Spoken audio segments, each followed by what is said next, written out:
Welcome to the Intuitive Therapist Podcast with Janis R. Cohen, therapist, clairvoyant, empath, and medium. Listen in as she takes a no-nonsense deep dive into real human struggles and how to resolve them. Janis will share channeled information from her spirit guide team, as well as the angels and archangels, to help you master your emotional, physical, financial, and spiritual destiny. And now, Janis R. Cohen. Hey y'all, this is Janis Cohen, the Intuitive Therapist here on the Intuitive Therapist Podcast. I'm going to apologize ahead of time. You might hear that my throat is a little froggy, and that's because we have pollen here in Georgia, and I am affected by it. So I'm feeling good, just am all pollinated. But I want to ask you, have you ever stopped to think about how amazing your mind is? I mean, our brains are working in a million directions, driving our decisions, creating thoughts, fears, hopes, and dreams, right? And a part of our mind, the ego, helps to keep us safe with warnings about taking risks. Our id controls our impulses, and our superego, or unconscious, deals with the morals and values of society and also controls the impulses of the id, especially concerning sex and aggression. I mean, we have at least 6,000 thoughts a day, and that number doesn't even truly measure how many unconscious thoughts we have swirling around our brains over and over and over again. What a truly amazing operating system we have that is on autopilot. Which brings me to one point, how aware are you of the thoughts you regularly think? I've talked about this before, but I'm talking about just something different about it today. You see, most of us, we aren't truly aware of all the thoughts we have. Because we have so many, it's really next to impossible to monitor or police all of them. But there's a trick to becoming more aware of them. And that trick is to notice how you feel on a regular basis and at certain points in time. Feelings allow us to tap into our conscious and unconscious thinking. So if you feel bad, sad, anxious, scared, mad, or any other undesired feeling, then all you need to do is change your focus to your thoughts and ask yourself what you were just thinking about. And you'll understand the beliefs and thoughts that underlie your current feelings. Then you can move forward and eliminate those thoughts and negative emotions. And today, I want to talk with you about something specific that the mind does to protect us from harm. And if you want to reference my initial points of id, ego, and superego, you can draw your attention to the ego, okay? The egoic thoughts. And that one thing does everything it can to prevent us from taking risks that might put us in harm's way. And the truth is, though, that all of the bad things are not true. All of the bad thoughts are not true. They're based on fear and doubt. And fears and doubts are never true because they're like anticipatory anxiety. Because you can't really predict the future. The ego loves to bombard us with those lovely negative thoughts of doubt and fear, and we fucking buy into them. And it's so ridiculous, right?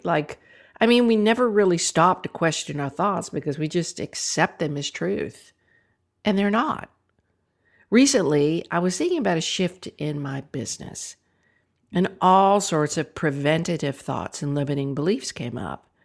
And look, I practiced questioning and looking at my thoughts more consciously over the years. So I'm a little bit more learned and aware of where did the doubts come from in me. And my ego was all over me. And when it came to making this business change, and before I knew it, I was submerged in all the feelings that I did not want to have. Fear, doubt, questioning right and wrong. Will this work? Will it fail? All of that shit started to happen, and it was tough to deal with. But I caught myself, and I caught my ego right in the act. I was like, you know what? I don't want to feel this way. I want to feel great. I want to feel clear. I want to feel motivated, inspired. I want to feel on track.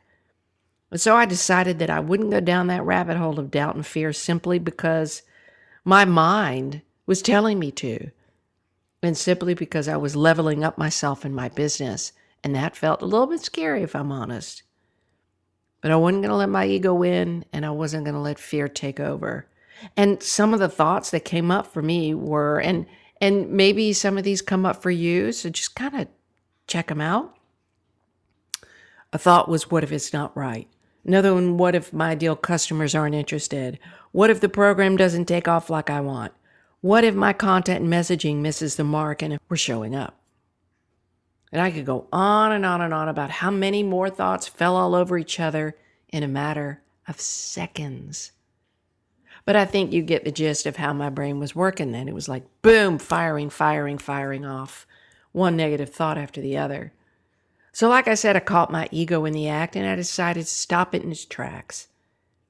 And I felt the feelings of what it was like to tell myself, Janis, you aren't clear enough yet, so you can't create it. So just don't do anything, and you won't have to face any rejection or failure. I was like, what the actual fuck is going on here? That's not how I typically think. That's not how I want to think and feel. That's like totally negative. I got to look at this. So when I heard the thought of, I don't know how or what to do, I was like, this is so stupid. I have got to find a way out of this feeling of being trapped. So instead, I used a question that I use with my clients who tell me and themselves that they're stuck, which was in essence what I was telling myself. So I asked myself this question. It's like, okay, Janis, what if you did know how to do what you desire to do? What would that look like? I was like, okay.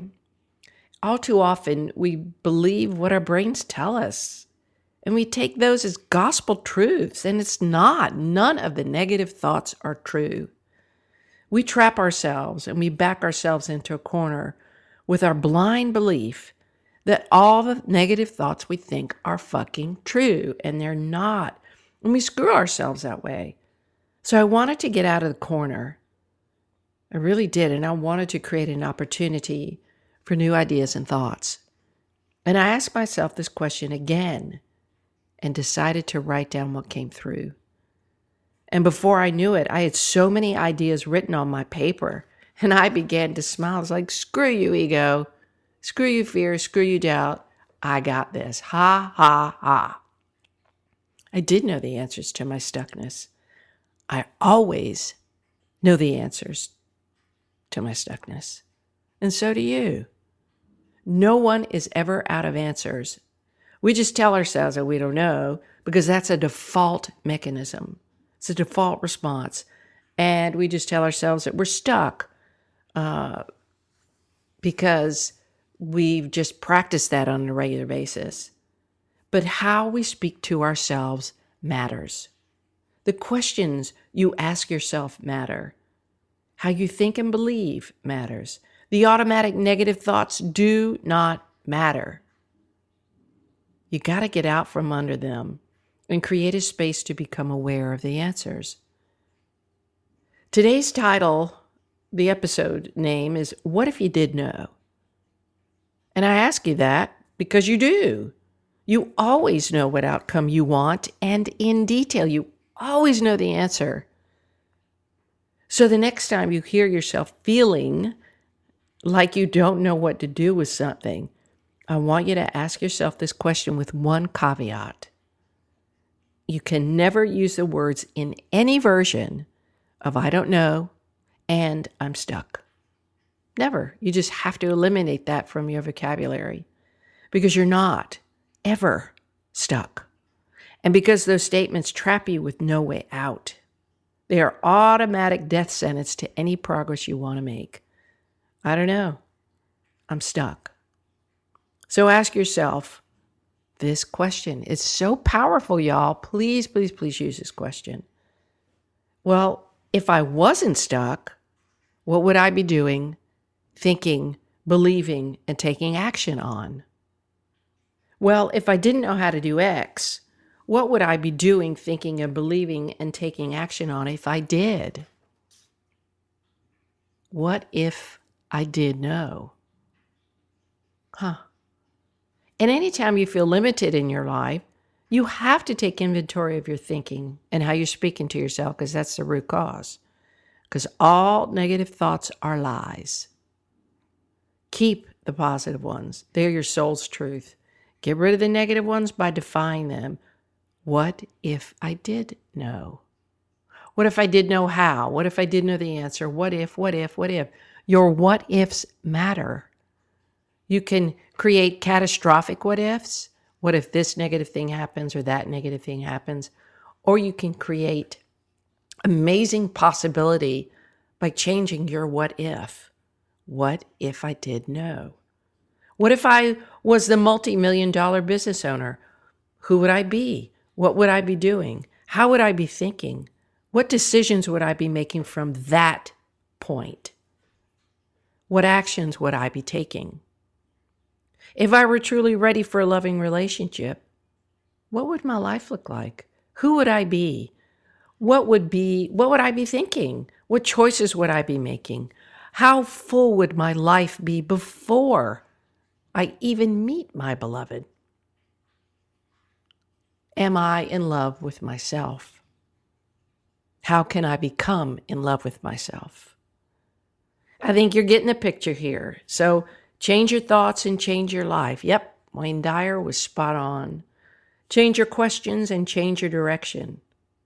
Always create space for new answers by asking questions that allow you to have high quality answers. And I promise you, I've been doing this work for a very, very long time. You will never use the words, I don't know, and I'm stuck again. All that is your mind and ego telling you not to grow and take risks. But your soul knows differently.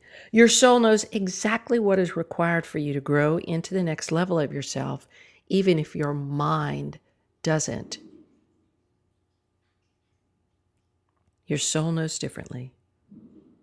So listen to your soul, not your thoughts, not your mind, and move forward from your soul's vantage point of already being the highest version of yourself. We just in human form, we just have to figure it all out, right? It's like we're playing catch up with our soul. What if you did know? What if you really did know? What would that look like? Who would you be? What would you be thinking? What would you be believing about yourself and your future? And what would you be creating? What if you did know? I'm just going to leave that right there for you. Have a wonderful day, a wonderful week, and as always, live intuitively. Thanks for listening to The Intuitive Therapist. If you like what you heard, the best compliment you can give us is to share this podcast with a friend, and be sure to give us some stars and a favorable review at Apple Podcasts or wherever you listen in.